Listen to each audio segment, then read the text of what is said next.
It's a long way down, so don't look now. There's no giving up, no giving out on me. My old eyes can see.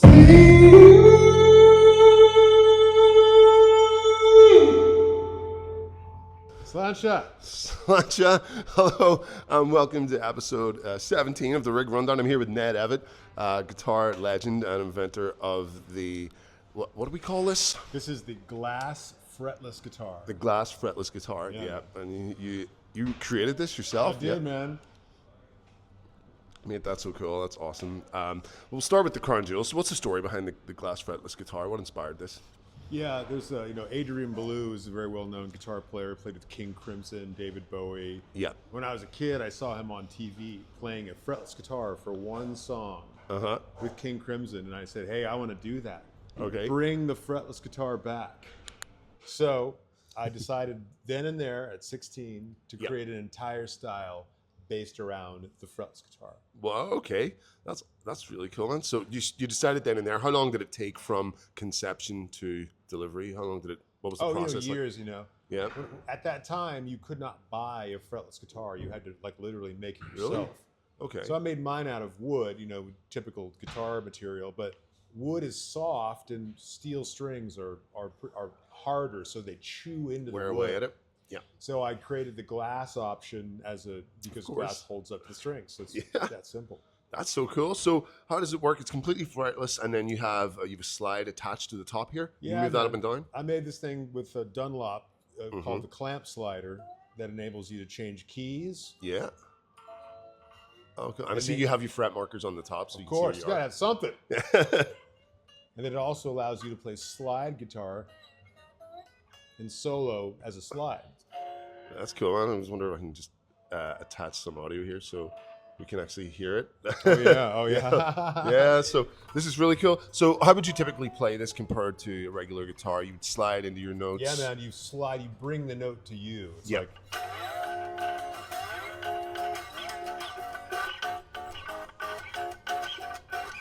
Awesome. Are you using like an open tuning? Yes, I play an open E tuning all the time. I solo. I do everything I do. So is that like E, B, E again, G sharp, B, and then E. Okay, cool. It's that old Delta blues tuning. Yeah, and you don't use a plectrum? You just usually I don't. Yeah, I play fingerstyle almost 90% of the time. Okay, cool. I bring out the pick for a few things. Yeah. Yeah. Awesome, man. That's class. Well, talk us through your current touring rig, guitar, amp, pedals, and everything. What's the chain look like? Yeah, I work with MXR, and so I use a lot of MXR pedals. I use their compressor, their Joshua Tree delay pedal. I also work with Nobels. They make the ODR Mini Overdrive. And Yep. I have an Ibanez pedal in there. It's a mix. Guitar players, you just wind up going with what makes the most sense for you. Absolutely. I mean, yeah, that sounds really cool. Well, how has your rig evolved then from the early fretless days to now? What did you begin with? I began with a Roland JC120. I work with Vox amps now, so I use a Vox MV50 which is a little portable direct unit. Cool. It's just brilliant, and it's a 50-watt amp as well as an interface. Okay. So it's powered. It just goes straight into the mixer, and then away you go. That's so cool, man. Yeah. Well, what was the breakthrough moment that made the glass neck a viable instrument? What was your eureka moment? I won the North American Rock Guitar Competition in 2003 with one of my first early fretless guitar builds with the glass fingerboards. Awesome. And it was being on TV. It's like being on TV, people can see this. It becomes part of your visual identity, not just your sonic identity. So that was the aha moment, Okay, It's cool. like people who don't play guitar, they kind of hear with their eyes as much as anything. So. Yeah, it's a visual instrument. It's visually appealing as well. Sounds good. Dude, that's class. What kind of pickups are you using and how do they interact then? I use a sustainer pickup, which enables me to get infinite sustain on individual notes. Right, okay. And what brand are they? Where do they come from? They're made in Indianapolis in the States.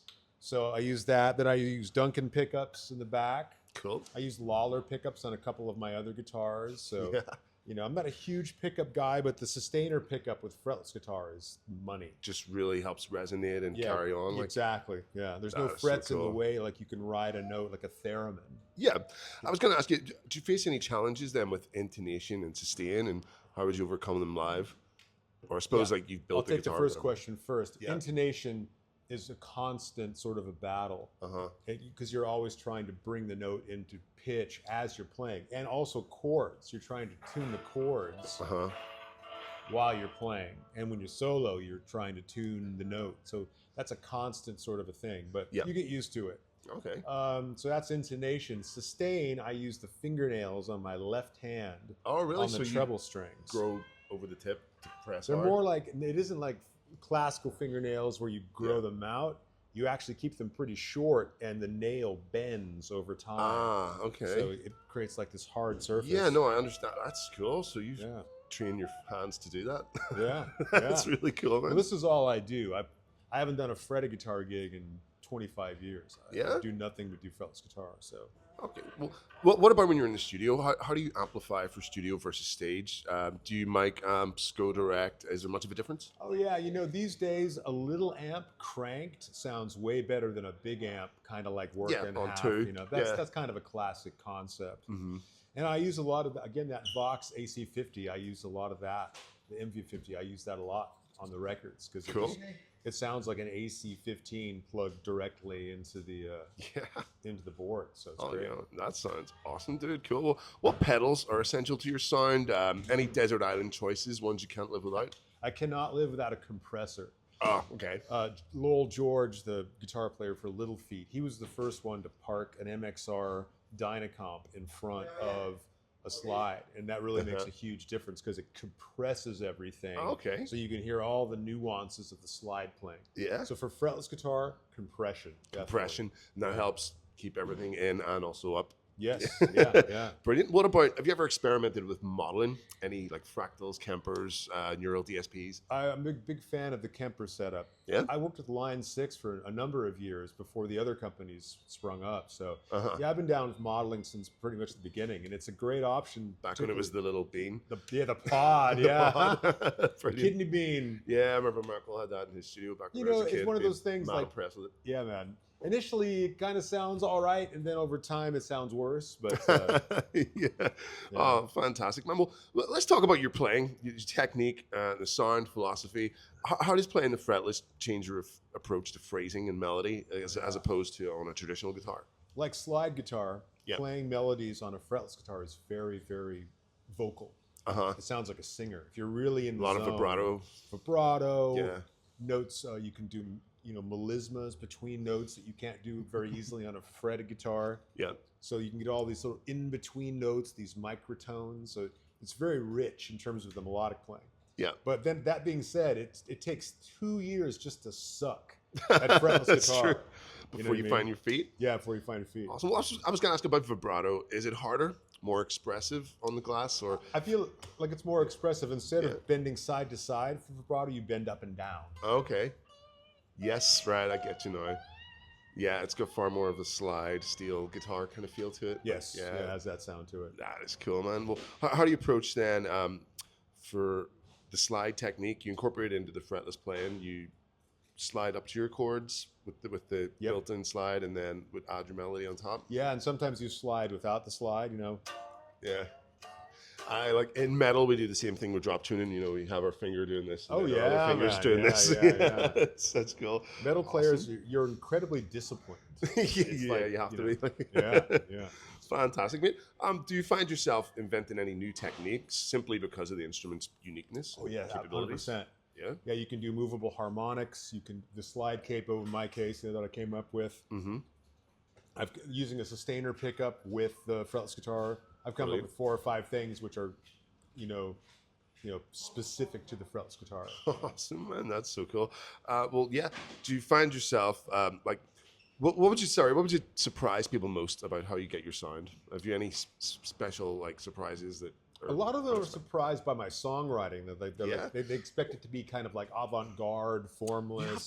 You've got a wide, varied amount. I was listening to your stuff on Spotify. You've got like rock songs, country songs, funk songs. You play everything. You literally play everything. Like, yeah, buddy. I'm from Nashville, Tennessee, which is a very rich environment for musicians and for songwriting specifically. Yeah. Like in Nashville, we write a couple of songs with a songwriting partner, and it's just part of the culture. Yeah, you've been playing in Nashville for long. Were you like session playing there, or? I was born there, and I've made a few records there. I've lived off and on. I'm living in Los Angeles currently. Cool. My uncle used to work in Nashville. He was a manager. He used to manage ZZ Top and the Dixie Chicks, called Simon Renshaw. Oh yeah, well, I don't know the name, but that's incredible, man. Wow. Yeah, and then I went over and visited in LA and stuff and seen some cool shit. Like, oh yeah, man. It sounds like good fun. But yeah, well, Nashville was meant to be where it was at. That's where all the pros went.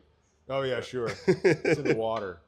That's fantastic, man. Yeah, well, what about collaborations in your studio work? You've worked with everyone from like Built to Spill, Joe Satriani. Any collaborations pushed your playing the furthest? I would say that working with Joe Satriani, he and I wrote a record together during the pandemic. Awesome. And that was a huge, working with Joe is always amazing. But writing songs with him directly was just otherworldly. Pretty damn Plus, cool. it was during the pandemic, so everything was weird to begin with. Yeah, it was a strange time. A lot of bands and music came out of that, actually. Yeah. They should have a festival that's just, this is the crazy shit I came up with during the pandemic festival. Yeah. Man, absolutely. Oh, that's cool. What about the creative process with like Adrian Bellew when you were producing Treehouse? What was that like? Adrian Bellew is very, very efficient. Yep. He works 11 in the morning until 6 at night. Okay. That is it. And that's it. And then the day is over. Then he pops a beer, puts a guitar down. Yeah, he does. Not much of a drinker, but literally, like his philosophy, it's not getting better. Yeah. It doesn't matter if you just labor something. Yeah, it really is into getting the best few takes. You've only got so many hours of energy in the day. It's wise to use them wisely. Yep. That's cool. Can you talk about co-creating the Crystal Planet graphic novel then with Satriani? What was that like? I directed a music video for Joe in 2012 called Lies and Truths, and I animated it.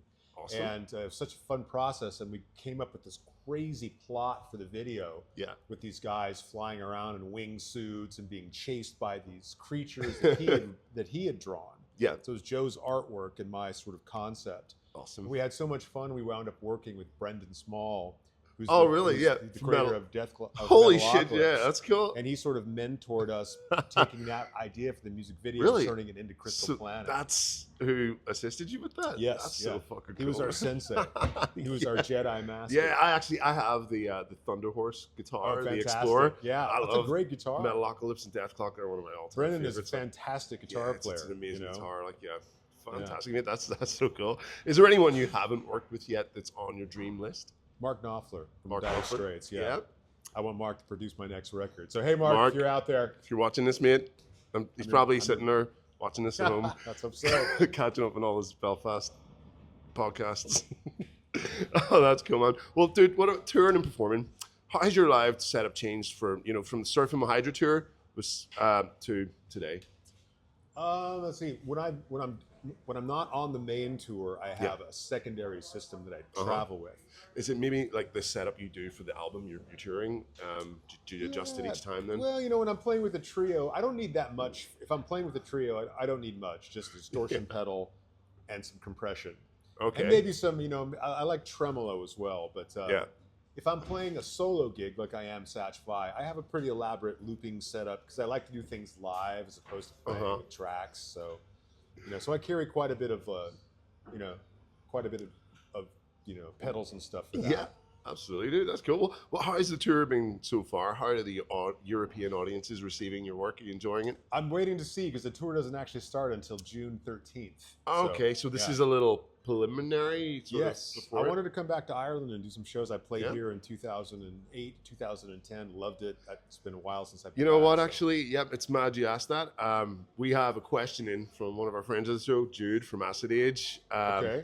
He said he saw you with Joe Satriani in the Mandela Hall in 2008. Oh, hey. Yeah, man. Yeah. He was there. He's asked, why did you cut your Sideshow Bob afro? That's a great question. The reason is because when I was younger and I had the afro, I looked like, it was like Hendrix or Sideshow Bob. As I got older, I started to look more like Bob Ross, the painter. Or Larry David. Yeah, there you go. Or Larry David. So I said, okay, I can't do this anymore.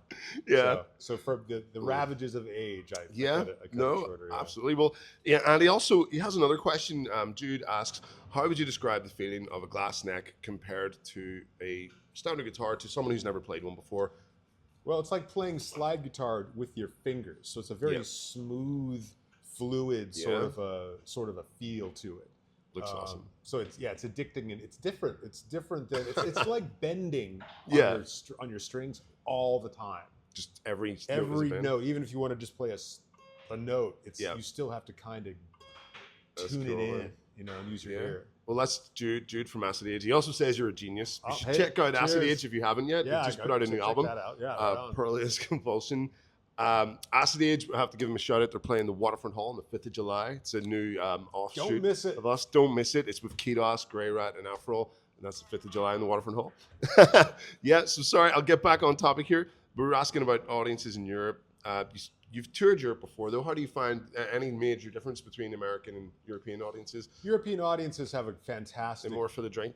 Yeah, the American audiences are just more spread out. Yeah. Like America is huge geographically, so it really is... It's hard to... Europe is way more, in a sense, contiguous and sort of integrated. Yep. And so you can take the train between countries. Awesome, in the United States, and you have to drive 15 hours to get between cities. So we're a little more condensed here. That's class. And audiences are just really great. They love music and they're very knowledgeable about the music. So the United States is maybe a little more trendy, kind of moves on to the next trend. And then, but that's how you invent new stuff. So there's you're quite fortunate that you have such a varied style in your repertoire that you can play with anyone, any festival, any artist. I love it all, man. Yeah. So cool. That's brilliant. Well, you've been in Ireland here now. You played in Dublin there? Yes, I played at Whelan's in Dublin. Whelan's, how was that? How'd it go? That was great, yeah. Brilliant, yeah. Cool. Have you been seeing the sights? Have you been on much of a tour of our great country here? Yeah, man, I went to the Belfast Book Festival at the Arts Centre here. Just had a great time there. Been, just kind of walking around. Yeah, it's great. Yeah. Brilliant. Yeah, well, that's cool. We're a big welcome from us to you, and I thank you for coming. It's cool. Dude, what about the road ahead? Your latest album, Strange Kind of Freedom, just dropped. What's the next step for that project? I'm still on tour with that record. I'm going back to South Africa in September to do 6 weeks there, including the WOMAD Festival, Peter Gabriel's festivals in Cape Town this year. Cool. So I'm doing that. A bunch of solo dates in South Africa. So Satchfi until early August, and then directly to go on tour there. That's so cool, man. Yeah. Are you working on any new innovations, instruments, tunings, visuals, maybe a next gen glass guitar? Yeah, I have a new guitar that's made by Illuminati Guitars in North Carolina. Nice. And it's solid aluminum and plexiglass. And are these available to everyone? There's the line is released?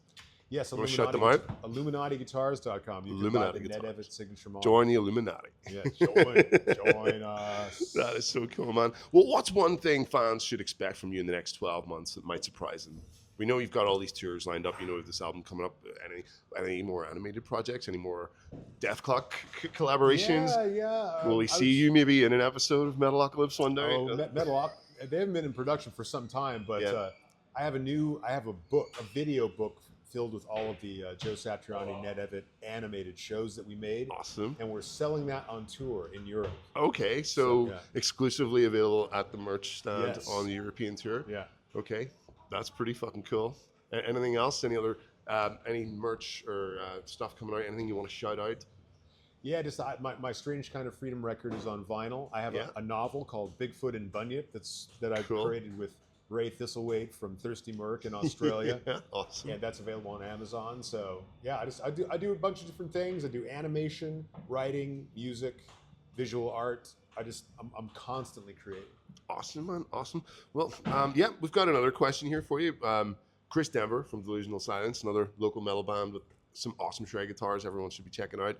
Chris asks, were you influenced by Steve Vai or Satriani at all? Yeah, from your collaborations, and any tips or skills you've picked up from them? 100%. I worked in an Ibanez dealership when I was a kid. So those guys were gods, both of them. And they both are they're two of the most articulate musicians who are also highly musical. Yeah. They can break down mathematically, if you will, what they're doing, while still bringing 1,000, candlelights of soul to the song. Charisma and power. Charisma and vibe. Yeah. That's rare. Usually it's one or the other. They have the full package, like they do. So both of them in their own ways. Back then, before I met either of them, were very influential. People in my life as a musician. So awesome. Well, Ned, thank you so much for talking with us, dude. I don't want to hold up too much more of your time. Oh yeah, time for sound check. Time for sound check. Hopefully, maybe we'll get a little tour of your gear while you're checking. We can just swing around in the background. But yeah, this is the Rig Rundown, episode 17, here with Ned Evett, dude. So grateful you spoke to us. Thank you so much, dude. Thanks, man. Yes, thank you. Rock on. Ow! There you go. Okay, that's you. Awesome. Yeah. So here we go. So yeah, give us a little tour of your setup here quickly. Yeah, so this is a fretless guitar, typical fretless guitar set. Sorry, bud. There we go. Yeah, cool. Oh, cool. This is a fretless guitar. It has no frets. It's made of glass, so your fingers kind of slide over. It's like playing slide guitar with your fingers. Cool. Awesome, yeah. It has a sustainer pickup that allows you to do cool shit like this.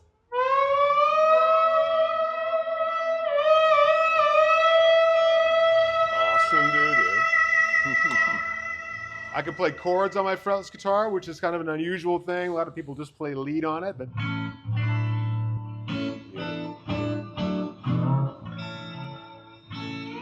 awesome, dude. I have a foot stompy thing for for the little kick drum. Yeah. Yeah, so I was very impressed by that. That's good cool. Cardio too. Yeah. Ow. So what else have you got going on the floor here? This is a really handy gizmo from Moore called the S1 Prime. Yep. That does all of my signal processing. Awesome. And that's the porch board, of course. And then I have a little tiny preamp for my resonator guitar from Highlander, which is great.